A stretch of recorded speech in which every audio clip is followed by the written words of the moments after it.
Bien, para llegar a la fórmula de un compuesto hay dos tipos de compuestos. Uno son los compuestos iónicos.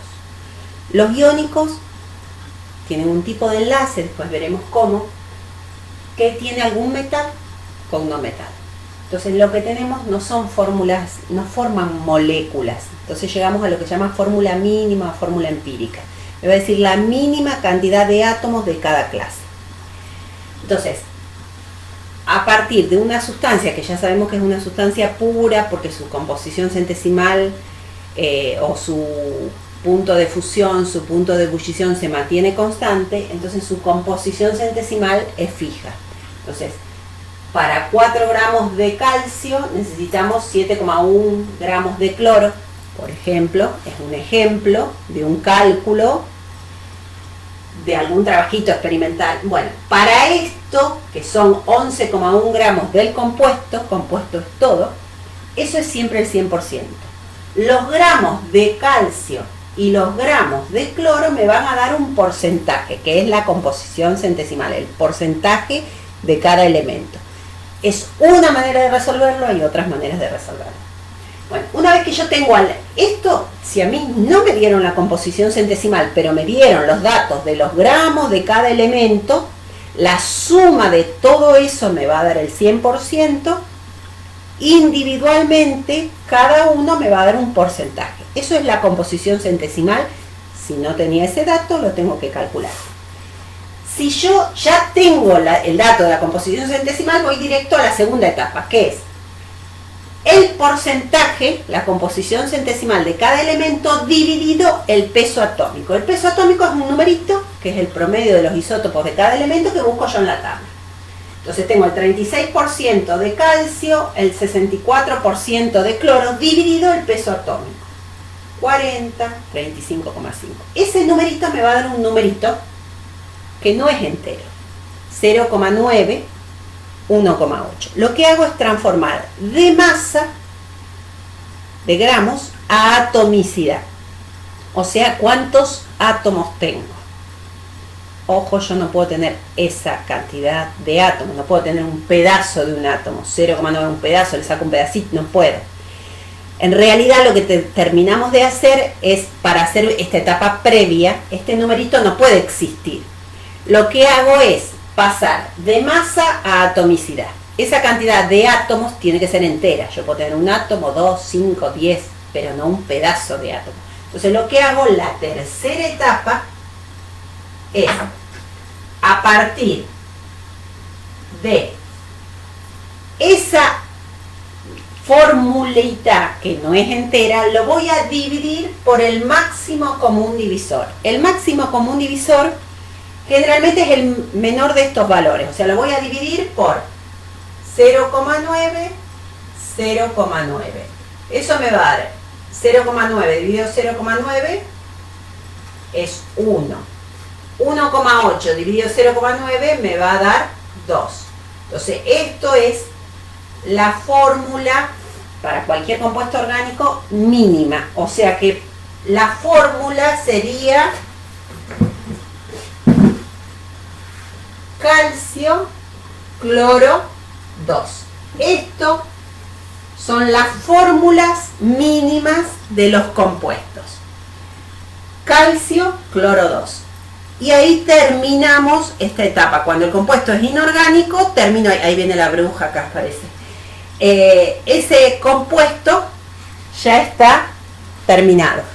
No es una molécula, pero es la mínima cantidad de átomos que voy a tener. Bueno, si el compuesto es orgánico, sí forma moléculas. Si además es un compuesto molecular, sí o sí, pero donde hay carbonos, hidrógenos, eso se pueden repetir un montón de veces. Entonces, no es solamente llegar a la fórmula mínima, sino también llegar a la fórmula molecular. Yo acá puse lo más largo, todavía no llegamos a la fórmula molecular. Lo más largo es que a mí me digan que esa muestra, que esos 50 gramos de la muestra, cuya masa molar se pudo calcular, después veremos cómo se puede calcular eso, su masa molar es de 180, pero me dice que esa muestra que se separaron, se fraccionaron, todo, llegué a una sustancia pura. Usaron 50 gramos de esa sustancia pura. Esa es la muestra. Claro, ese compuesto, si es orgánico, va a tener carbono, va a tener hidrógeno, puede tener oxígeno, puede no tener. Bueno, ¿cómo hago para saber? Porque eso también, tengo una muestra. ¿Cómo sé qué elementos hay? Entonces hay que hacer algunas reacciones químicas. Para inorgánica pasa lo mismo. Lo que pasa es que generalmente en inorgánica directamente me dan la composición centesimal. Acá lo que se hace es, esa muestra se oxida. Se usa un compuesto que es el óxido cúprico, y si la muestra es de un compuesto orgánico va a tener carbono y va a tener hidrógeno. Va a reaccionar químicamente y se va a transformar en dióxido de carbono, que es inorgánico, y agua, que también es inorgánica. Entonces, esa muestra que yo analicé tenía carbono y tenía hidrógeno. Pero para eso yo formé químicamente en un compuesto inorgánico. ¿Qué me formó? Dióxido de carbono y formó agua. Yo sé que por cada 44 gramos de dióxido de carbono, 12 son de carbono. Esa muestra tenía 73 gramos. Saben que al reaccionar químicamente me dio esa cantidad. Entonces, con esto me da por deducción que en esos 50 gramos de la muestra, 20 son de carbono. También sé que el agua siempre tiene masa 18. Por cada 18 gramos de agua, 2 gramos son de hidrógeno. Para lo que se formó al reaccionar químicamente son 29, que tiene adentro 3,33 gramos. O sea que esos 50 gramos de muestra tienen 20 gramos de carbono y 3,33 gramos de hidrógeno. Esa suma me dan 23 con algo. Algo más hay, porque son 50 gramos de la muestra. Ese otro algo generalmente es oxígeno. ¿Y por qué no lo puedo calcular? Porque para calcular esa muestra yo lo hago reaccionar con el óxido cúprico. Entonces, y me da dióxido de carbono, me da agua que tiene oxígeno. Entonces yo no sé si ese oxígeno que se formó es de la muestra o es exclusivamente del óxido cúprico. Entonces, ¿qué es lo que hago? Los gramos de carbono y los gramos de hidrógeno representa esos 20 gramos de carbono y esos 3,33 gramos de hidrógeno son un porcentaje de esa muestra. Esa muestra es todo. 50 gramos es el 100%. Los 20 gramos de carbono es el 40% de la muestra. Esos 3,33 gramos de hidrógeno son el 6,66% de la muestra. Bueno, si esa suma de los porcentajes me da más del 95 es porque no hay oxígeno. Yo lo único que tenía era carbono e hidrógeno. Pero acá esta suma me da 46. O sea que hay, todo el resto es oxígeno. Entonces, si la suma es menor al 95% es porque hay oxígeno. Entonces hago 100 todo menos los porcentajes de los otros elementos que ya conozco su composición. Con eso me va a dar el porcentaje de oxígeno. Esto es cuando me dice que esa muestra formó dióxido de carbono, formó agua, tengo que venir por esta etapa y después llegar a la composición centesimal de carbono, de hidrógeno, lo sumo. Si esa suma es menor a 95, no hay drama, tengo que calcular el porcentaje de oxígeno. Si es mayor al 95%, no hago nada. ¿Por qué? Porque de oxígeno siempre hay más de un 5%, así que no puede ser oxígeno. Si a mí esa suma me da 96%, 97%, es el cálculo de error que está considerado, siempre hasta un 5% de error. Así que si la suma de las composiciones de los elementos me da 98, chao, no hay nada, no hago más nada. Termina ahí. Esto es para llegar a la composición centesimal. Después, a partir de la composición centesimal, voy a llegar a pasar de masa a moles, a átomos, que me va a dar una cantidad que no es entera y no puede hacer, eso dividido el peso atómico, me va a dar ese numerito. Después vamos a llegar a la fórmula empírica y después vamos a poder llegar a la molecular. Ahora les explico cómo. Bueno, a partir de la composición centesimal yo tenía un 40% de carbono un 6,66% de hidrógeno y el resto, que es el 53,34% de oxígeno. Esto es porque los compuestos orgánicos lo que tienen es carbono e hidrógeno sí o sí. Pueden tener oxígeno, son los compuestos más importantes, son los que tienen oxígeno, y nitrógeno también. Para el nitrógeno me tienen que hacer otra muestra más y me tendrían que haber dado cuántos gramos de nitrógeno había en esa muestra. Entonces, tengo que hacer, primera etapa, la composición centesimal dividido el peso atómico. El carbono es 12, el hidrógeno es 1, el oxígeno es 16. Peso atómico. No vayan a confundir con que el oxígeno es biatómico. No. El peso atómico, lo que encuentro en la tabla. Ese numerito, claro, paso de masa a atomicidad. Me quedan pedazos de átomos. 3,33, 6,66, 3,33. Esa división me da un numerito que no es entero. Cuando ese numerito no es entero, lo divido por el máximo común divisor. Generalmente el máximo común divisor, como dije antes, es el numerito más chico.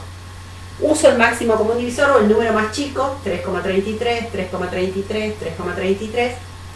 Me da un carbono, 2 hidrógenos y un oxígeno. Ahí sí me quedan cantidades enteras. Si acá me da 1,003, bueno, ahí aproximo. El problema es cuando me dice 0,33. Pero si a mí me dice 0,0 no sé cuánto, me dice 1,99, es prácticamente 2 por atomicidad. Entonces, por cada un carbono, 2 hidrógenos y un oxígeno. Esa es la fórmula mínima. Pero en orgánica se pueden repetir un montón de veces. Entonces, tengo que hacer un cuarto calculito, que es saber cuántas veces está contenida la fórmula mínima en la fórmula molecular. Para eso tengo que saber cuánto vale N, cuántas veces está contenido. Es la masa molar, que es un dato, yo ahí les dije 180, la masa molar dividido la masa de la fórmula mínima. La masa de la fórmula mínima es la que tengo que buscar yo, lo que pesa el carbono, más lo que pesa el hidrógeno, por 2, más lo que pesa el oxígeno, todo eso a mí me dio 30. 180 dividido 30, ese 180 es un dato. Si uno tuviera que aplicar en condiciones normales, a veces para calcular la masa molar de un compuesto hay muchas maneras para hacer, pero eso se va a enseñar más adelante. Pero sí, a veces tengo que aplicar estado gaseoso, se calcula de otras maneras, o qué sé yo, propiedades coligativas, otras cosas, pero eso se ve mucho más adelante. Entonces es 180 dividido 30 me dio 6. ¿Ese 6 qué quiere decir? Que esto está contenido 6 veces en la fórmula molecular. Y en orgánica yo tengo que llegar a la fórmula molecular. Entonces todo esto lo tengo que multiplicar por 6. O sea, me quedan 6 carbonos, 12 hidrógenos y 6 oxígenos. Esto es la fórmula molecular. En orgánica, una vez que llegué a la fórmula molecular, tengo que ver un montón de otras cosas, porque hay muchos compuestos que a lo mejor son de carbono 6, hidrógeno 12, oxígeno 6.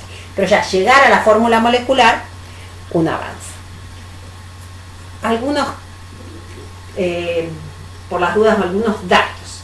Supongamos que a mí este numerito me da 1 y alguno me da 0,5. Bueno, usemos el numerito más chico. Si ese numerito más chico, al dividirlo, no me da cantidades enteras, pero me da 0,5, lo que hago, esa mínima lo duplico. O si me da 0,33, lo triplico. Para que me quede, la fórmula mínima tiene que ser de números enteros.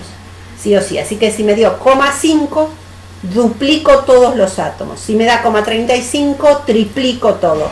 Para que me queden cantidades enteras. Para llegar a la fórmula mínima.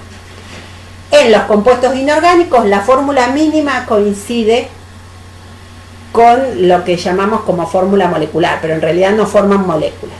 Los compuestos inorgánicos covalentes, muchas veces la fórmula mínima coincide con la molecular. A veces no. Pero ahí tienen algunos ejemplos también que les marcan ahí. Bueno, espero que se pueda entender.